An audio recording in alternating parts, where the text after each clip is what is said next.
ਲੈ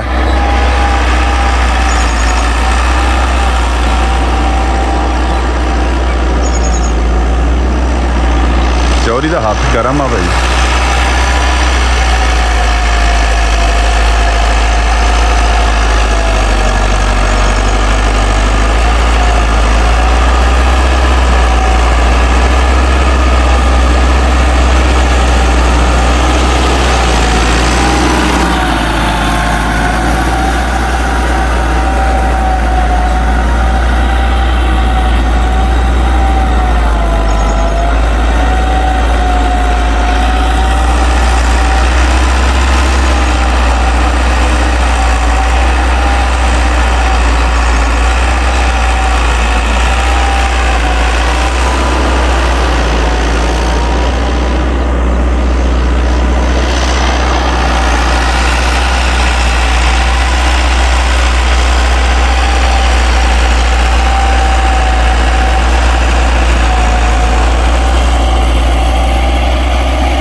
ਸਾਹਲਾ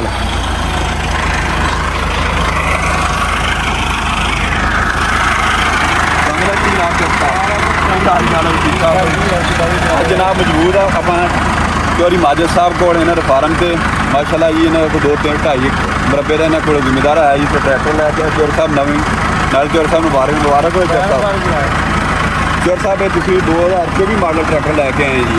नहीं ये 23 मॉडल है जी। 23 मॉडल है जी। खड़ा ही हूँ ये पिछले चौर साहब और नाले चेदर पा दिता जी पहले ही पाया ही चौदह मैं कहा एक बार ये ना गर्म शर्म जो इन्हें करना चाहिए। ये तो किसी चौर साहब इन्हों वाया हाँ जी पूरी तो लंबी घटा के रख दी बस एक बार उनका जो ना पगा उनका सपोर्ट हो तो पगा नौकर हो तो पगा टैंक हो जंग के भाओ। अच्छा तो कितने तक उन्हें जाना है फिर चल जाओ। सही ये अपना चौपर कितने घंटे चल गया अपने को ये 46 घंटे 47 हो चले 46-47 घंटे चल गया ट्रैक्टर जी। लो जी तो खड़ोता ही रहा तो बस जिन्ना कि चलिया ये चेदर से चलिया तो चौथा अपना इन्हें सर्विस वगैरह कर ली कि कोई नहीं सर्विस भी करा दी पहले तो पहली सर्विस करा दी है। तो चौर साहब टायर सानू दसो कि नाल है ट्रैक्टर के ट्रैक्टर के टायर पैंथर के है पैंथर के टायर नाल हैगी ये ना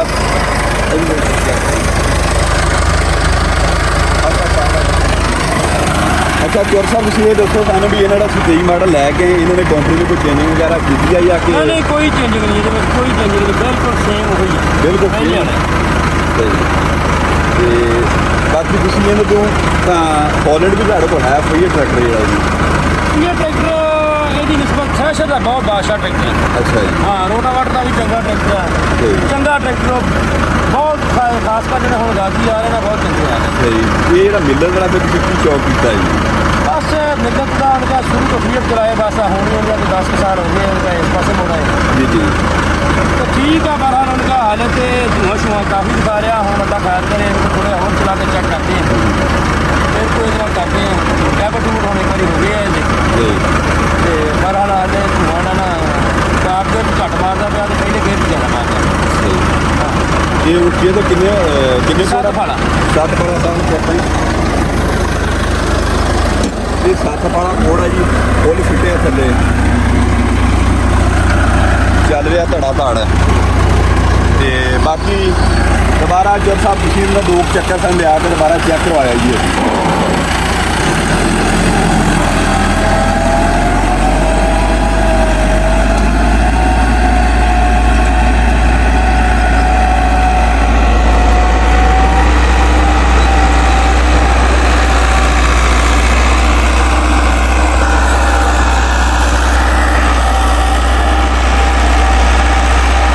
लो भी दोस्तों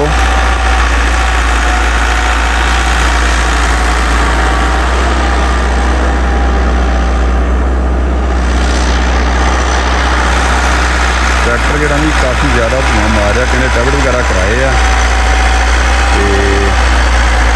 बाकी मूवी चलेगा तो पता लगेगा जी।